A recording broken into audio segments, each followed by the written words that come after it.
you're at Experian now, but I'd love to hear a little bit about some of those first sales jobs and what you found yourself in, kind of cutting your teeth during those first few years. Because I know it was a little bit all over the place, but I feel like in a roundabout way, you've really ended up in a place that makes sense.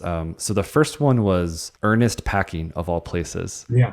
Yeah. Tell us a little bit about that. Yeah. So Ernest Packaging, uh, fun company to really eccentric, weird people like myself. My wife tells me all the time like she would have hated that job. But the reason why it was because you sold boxes, so anything you would get in the mail from Amazon, the box, the bubble wrap, the peanuts, the tape on the box, I sold.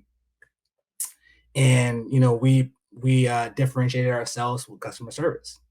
So not only did my wife tell me that she would hate that job, but she also made fun of me and said that I worked for Dunder Mifflin because Perfect. essentially I sold paper, and we differentiated ourselves from customer service. And so I was constantly getting made fun of by my wife, which was fun and hilarious. And at that time, believe it or not, I didn't really watch The Office, so I didn't Oh man. land as it should have. And then I've since watched it, and now it completely makes sense. And it probably would have been much more endearing if I would have known Okay, well, um, real quick then, at that what's time. your favorite Dunder Mifflin scene, or what's a favorite Dunder Mifflin scene that comes to mind from the show over the Oh, years? Like, good one. So I'm not as quotable as her. She could quote everything, but I would probably say, my favorite scene is the Dwight, Michael Scott, and Jim, and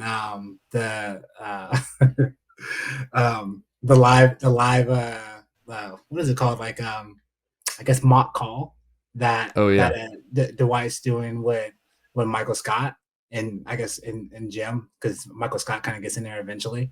And to hmm, me, that's like hilarious because yeah. I Michael Scott, Steve Carell, like that dude's like idiot. And right now, I I couldn't even imagine in 2023 90% of the stuff that they had said could even fly on TV today, Yeah, because I yeah, look at him like, my goodness, I can't believe he said that.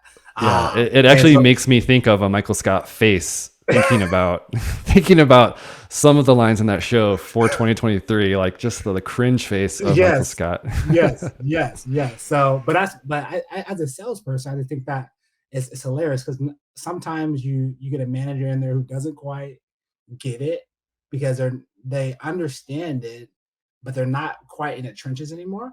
And so Michael Scott is a funny as a salesperson. He's funny to me because he's really good at sales, and you see that from like the Applebee's scene and a couple other different things. But you can tell he's a little bit out of touch on a day to day because he's not in the trenches anymore. And so Dwight, obviously, another great salesman, Jim, great salesperson. But you can see that Jim was able to manipulate him because he's not really in the trenches. And obviously he was meant to Right. be comedic, things like that. But that's what you get a little bit in business, especially in sales, because usually the really good salespeople become managers. And but the thing about sales, in my opinion, that it's very difficult to be really good at it consistently the more you're out of it. You just can like you have to be in it. Hmm. And so you see that sometimes in just real life experiences with managers. And so I love that whole dynamic with Michael Scott because it's this constant like struggle with Michael Scott kind of being out of touch with sales, but also like randomly closing a huge deal as well. Yeah. And that's kind of like the whole dynamic of like Dunder Mifflin is super fun to see it because it's kind of like that in real life sometimes.